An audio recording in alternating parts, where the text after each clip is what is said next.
Hola Vivers, ¿qué tal? ¿Cómo estáis? Soy Ana, soy profesora en el Centro de Estudios Luis Vives y en este vídeo vamos a resolver el examen de Sociales de la prueba libre de graduado en ESO de la convocatoria extraordinaria de 2022. Este examen, como otros tantos muchos, lo tenemos resuelto en la web de nuestra academia. Si vais a luis-vives.es, pincháis en recursos y bajáis hasta exámenes resueltos, se despliegan una serie de pestañas con las diferentes pruebas que preparamos en nuestro centro y si bajamos hasta la parte inferior de la página veremos el que nos está interesando para este vídeo, que es el del título de graduado en ESO. Vamos a junio de 2022 y pinchamos en el ámbito social, que es el que vamos a responder ahora. Bien, como veréis es un examen que está mezclando lo que son como diferentes materias. Sociales realmente tiene una parte de geografía, una parte de historia del arte, una parte de historia, en fin, vamos a ir viendo ejercicios con distinta temática. El primer ejercicio es algo muy clásico y muy repetido en otras convocatorias, es un mapa mudo con las provincias de España. Nos van a poner en un cuadrito un número y su provincia correspondiente y nosotros tendremos que situar esos números en el mapa. Como veis tenemos esa tabla abajo que nos dice diferentes provincias y nosotros hemos colocado con un número y señalado en amarillo para que lo podáis ver mejor dónde están situadas esas provincias de España. El segundo ejercicio también es un mapa de España, en este caso un mapa físico, con unos huequitos en blanco. Aquí lo veis ya completado porque hemos puesto las soluciones y en esos huequitos en blanco tendríamos que colocar el número correspondiente a un accidente geográfico que nos dicen abajo. Como estáis viendo, son accidentes geográficos bastante comunes, nada enrevesados, que seguramente no representan una dificultad muy grande si habéis estudiado el mapa físico de España. Son tan conocidos como el río Tajo o los Pirineos, o sea, no debería daros ningún problema. Avanzamos un poquitito más y vemos que nos están preguntando las definiciones de ciertos términos, en este caso de nuevo, de la parte de los temas de geografía. Esos términos son demografía, meandros, movimiento migratorio, meridianos y península. En general son bastante asequibles, quizá los meandros sean un poquito menos conocidos, pero bueno, no implica una gran dificultad. Este examen, hasta esta parte por lo menos, era bastante asequible. Avanzamos un poquito más, seguimos con ese contenido que sigue siendo la parte correspondiente a la geografía y hablamos de las actividades económicas, o sea, la geografía económica, por así decirlo. Nos pone una serie de actividades y tenemos que situarlas dentro de un cuadro en el sector económico al que corresponde. Recordad, el sector primario relativo a las materias primas, el sector secundario la transformación y elaboración de estas y el sector terciario son el sector de bienes y servicios.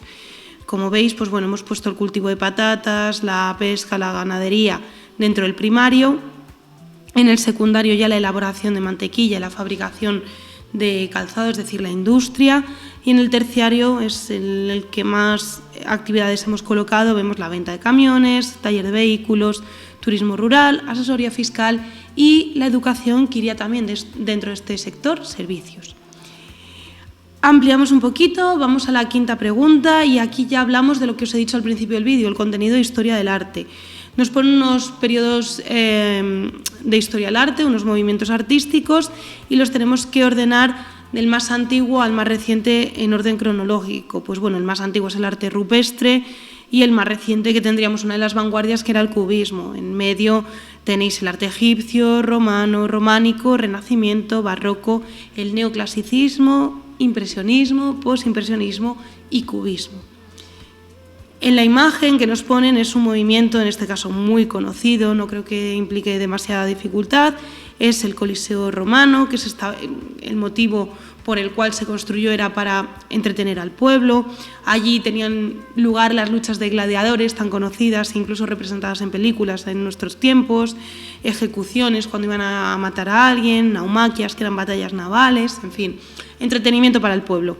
Dos de las características del arte romano, que es en el que se inscribe este edificio, pues hemos puesto el arco de medio punto, recordad, lo estáis viendo además en la imagen, así como más redondeadito, y un arte utilitario, funcional. Los edificios tenían que tener un carácter práctico. Pertenece, en el apartado C nos dice, cite un movimiento artístico posterior que trate de imitar a este arte, y un movimiento posterior es el Renacimiento, que vuelve a basarse en el arte grecolatino.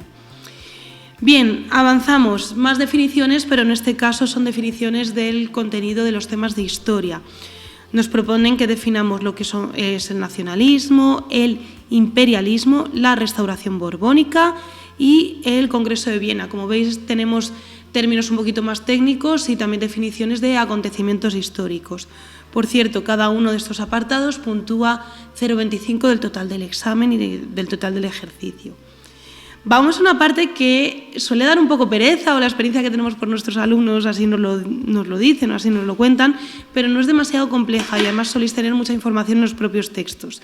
Nos plantean un texto histórico, en este caso vemos de dónde está extraído, dice Recuerdos de un hilador, citado por Valerio Castronovo, La Revolución Industrial. Y bueno, en el texto trata un contenido que después tenemos que responder las preguntas tipo test.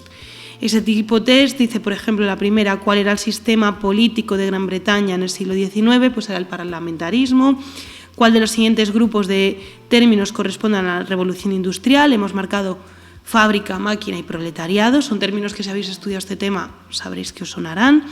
Y luego un ejercicio en el que nos vuelven a pedir que coloquemos, dice, indica cuál de los siguientes inventos o fuentes de energía corresponden con la primera o segunda revolución industrial.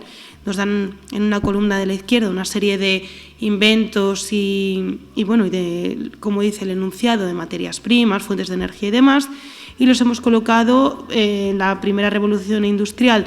Tendríamos la industria textil, el carbón, la máquina de vapor y la locomotora de vapor. El vapor, ya sabéis, como fuente de energía de esta primera revolución industrial. Y en la segunda situaríamos al resto, el automóvil, el petróleo, el motor de explosión, tendríamos también el avión, la electricidad y el teléfono.